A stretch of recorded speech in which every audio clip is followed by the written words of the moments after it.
ایک بزرگ تھے, ان کے پاس 6 لوگ آئے. ان میں سے 3 گورے تھے اور 3 کالے تھے. 3 گورے رائٹ میں بیٹھ گئے ان کے, اور 3 کالے ان کے لیفٹ سائڈ بیٹھ گئے. بزرگ نے رائٹ سائڈ کے 3 گوروں سے سوال کیا پہلے سے, تم کون ہو؟ کہا میں عقل ہوں. کہاں رہتے ہو؟ جواب ملا دماغ میں. دوسرے سے پوچھا تم کون ہو؟ کہا میں پیار و محبت ہوں. کہاں رہتے ہو؟ جواب ملا میں دل میں.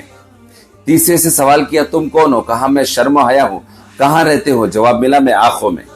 اس کے بعد جو لیفٹ سائڈ میں 3 کالے تھے ان سے سوال کیا پہلے سے, تم کون ہو؟ کہا میں تکبر ہوں. کہاں رہتے ہو؟ کہا دماغ میں. بزرگ نے کہا وہاں تو عقل رہتی ہے. کہا میں آنے پر وہ چلی جاتی. دوسرے سے پوچھا تم کون ہو؟ کہا میں حسد ہوں. کہاں رہتے ہو؟ دل میں.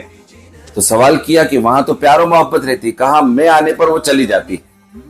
تیسرے سے سوال کیا تم کون ہو؟ کہا میں لالچ ہوں. کہاں رہتے ہو؟ آنکھوں میں. وہاں تو شرم و حیا رہتی ہے. کہا میں آنے پر وہ چلی جاتی. تو 3 اچھی چیزیں ہیں, عقل, پیار و محبت, شرم و حیا.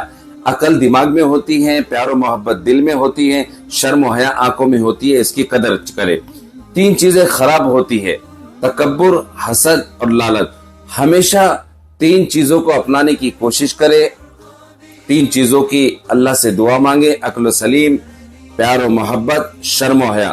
اور 3 چیزوں سے اللہ کی پناہ مانگے, تکبر, حسد اور لالچ.